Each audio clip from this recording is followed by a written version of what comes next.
as we've seen several times over the last decade, that every single ammo shortage begins with a primer shortage. And that's what we're beginning to deal with right now. Because if you reload at all, you are struggling to find primers. And it's always begins with a particular size. And right now what we're seeing is it's shotgun load primers. They're almost impossible to find. And this is really how it begins, because it's not like it's easier to make other primers than shotgun loads. It just always starts with one of them. And like we saw back in 2017, it was the 22 LR. But now what we're seeing is it's going to be the shotgun loads. And that's how it all begins. But I kind of want to go back to this idea that it's not one particular type of primer is harder to make or anything like that. It's the raw material issue. That is the problem that we really have not recovered from since 2019. Because when it comes to the raw material that it takes to make primers in the United States, most of that is possessed by the federal government. And if the ammo companies have much of it at all, it's to make government ammo. It's not to make civilian ammo. And you might say, well, that's okay because we can get our primers from Europe.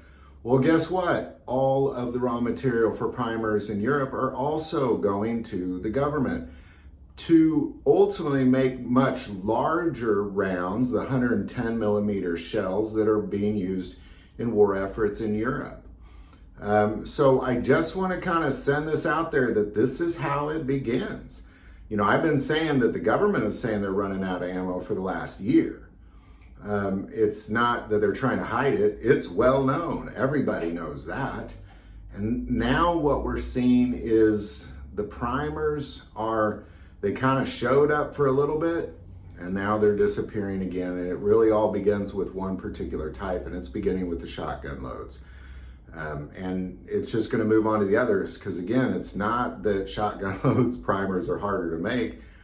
It's the same thing. It takes the exact same raw material to make a shotgun primer that it does that 110 millimeter shell primer.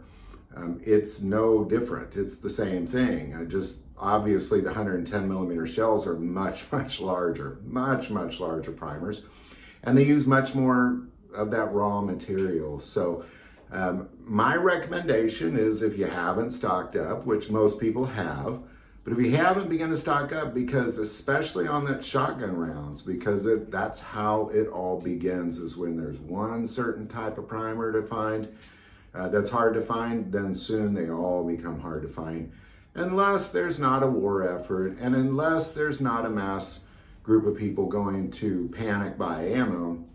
You take those two things out of the equation, well, then you're back in 2017, where they just had to recover slowly like they did with the rimfire.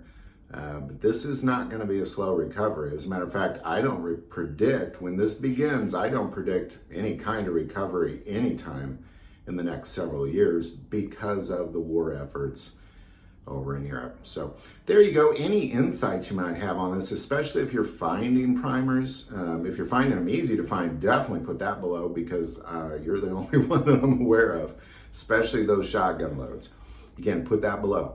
If you like this video, click like and subscribe. I do want to take a moment. Make sure you hit that subscribe button. It greatly increases the algorithm and our ability to get these messages out.